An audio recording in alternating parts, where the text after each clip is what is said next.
Konseling oleh kelompok 3, Elin Setiani, Ovi Melani, Tiara Heldina, dengan dosen pengampu Dr. Afdal MPD Kons. Asas-asas bimbingan dan konseling. Menurut Kamus Besar Bahasa Indonesia, asas adalah dasar atau sesuatu yang menjadi tumpuan berpikir atau berpendapat. Asas bimbingan dan konseling artinya adalah di dalam proses keterlaksanaan bimbingan konseling harus berpatokan terhadap asas yang ada. Apabila sudah terlaksana, maka sudah dijamin keberhasilan dalam proses konseling bisa dicapai. Asas-asas bimbingan dan konseling terdiri dari asas kerahasiaan, asas kesukarelaan, asas keterbukaan, asas kegiatan, asas kemandirian, asas kekinian, asas kedinamisan, asas keterpaduan, asas kenormatifan, asas keahlian, asas alih tangan, dan asas Tut Uri Handayani. Prayitno 1997 halaman 23. Asas kerahasiaan. Data dan masalah dijaga atau tidak diumbar. Asas kerahasiaan ini merupakan asas kunci dalam usaha bimbingan dan konseling. Jika asas ini benar-benar dilaksanakan, maka penyelenggara atau pemberi bimbingan akan mendapat kepercayaan dari semua pihak, terutama penerima bimbingan yaitu konseling, sehingga mereka mau memanfaatkan jasa bimbingan dan konseling dengan sebaik-baiknya. Asas kesukarelaan. Klien mengikuti, menerima layanan, tidak ada paksaan, dan konselor harus mengembangkan itu. Dalam hal ini, konselor berkewajiban membina dan mengembangkan kesukarelaan tersebut. Proses bimbingan dan konseling harus berlangsung atas dasar kesukarelaan, baik dari pihak konseli maupun dari pihak konselor. Konseli diharapkan secara sukarela dan rela tanpa ragu-ragu ataupun merasa terpaksa menyampaikan masalah yang dihadapinya, serta mengungkapkan segenap fakta, data, dan seluk-beluk berkenaan dengan masalahnya itu kepada konselor.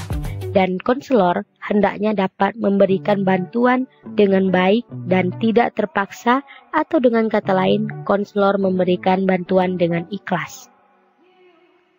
Asas keterbukaan. Tidak ada kepura-puraan.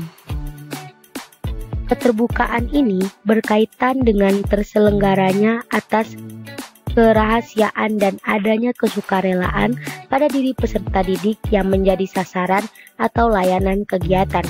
Agar peserta didik dapat terbuka, konselor terlebih dahulu harus bersikap terbuka dan tidak berpura-pura. Asas berkegiatan. Klien berpartisipasi aktif. Dalam hal ini, konselor perlu mendorong dan memotivasi peserta didik untuk aktif dalam setiap layanan atau kegiatan bimbingan dan konseling yang diberikan kepadanya. Asas ini merujuk pada pola konseling multidimensional yang tidak hanya mengandalkan transaksi verbal antara konseli dan konselor.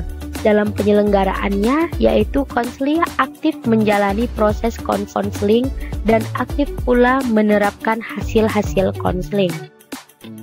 Asas kemandirian. Klien bisa menerima dirinya sendiri.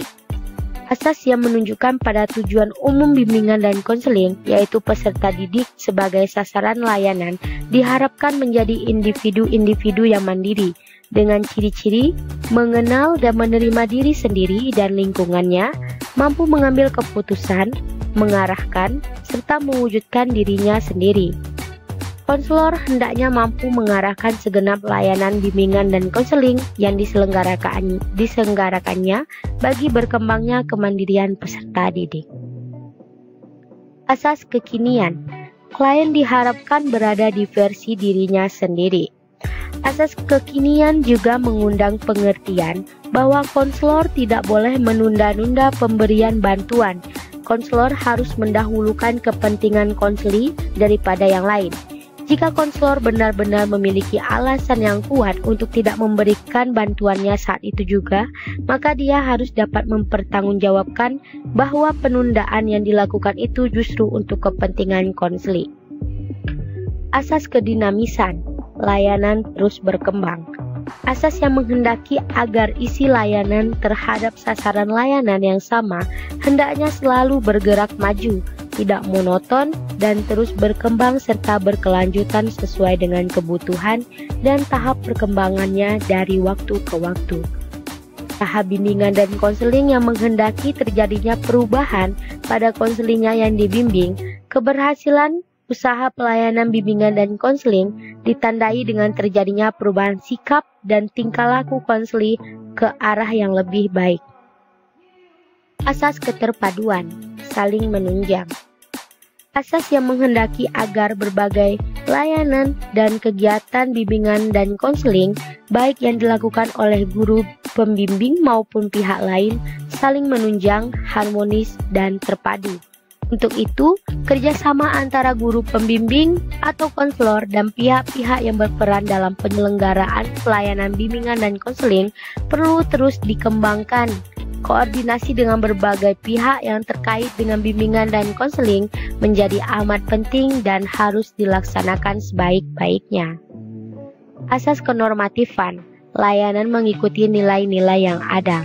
Asas yang menghendaki agar segenap layanan dan kegiatan bimbingan dan konseling didasarkan pada nilai dan norma yang ada, tidak boleh bertentangan dengan nilai dan norma yang ada, yaitu nilai dan norma agama, hukum, peraturan, adat istiadat, ilmu pengetahuan, dan kebiasaan-kebiasaan yang berlaku. Bukanlah layanan atau kegiatan bimbingan dan konseling yang dapat dipertanggungjawabkan apabila isi dan pelaksanaannya tidak berdasarkan nilai dan norma yang dimaksudkan itu. Asas keahlian, pelaksanaan secara profesional. Asas yang menghendaki agar layanan bimbingan dan konseling diselenggarakan atas dasar kaidah-kaidah profesional. Dalam hal ini, para pelaksana bimbingan dan konseling hendaknya merupakan tenaga yang benar-benar ahli dalam bimbingan dan konseling. Keprofesionalan konselor harus terwujud atau baik dalam penyelenggaraan jenis-jenis layanan dan kegiatan bimbingan dan konseling maupun dalam penegakan kode etik bimbingan dan konseling.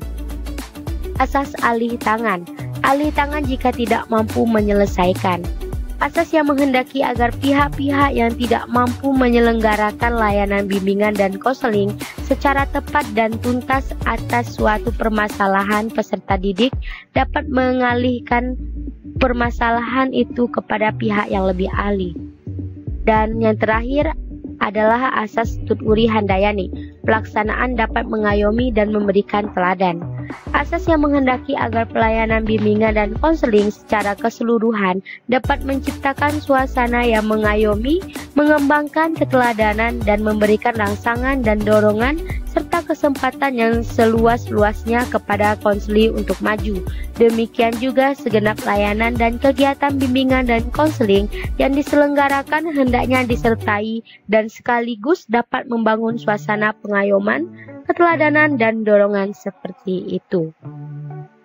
Peran guru dalam menerapkan asas bimbingan dan konseling. Guru hendaknya membantu memasyarakatkan layanan bimbingan dan konseling, melakukan kerjasama dengan guru, mengalih tangankan siswa, mengadakan upaya tindak lanjut layanan bimbingan, memberikan kesempatan pada siswa memperoleh layanan bimbingan dan konseling, membantu mengumpulkan informasi, berpartisipasi kegiatan pendukung seperti konferensi kasus, dan berpartisipasi upaya pencegahan masalah pengembangan potensi. Demikian penjelasan dari kelompok 3. Terima kasih.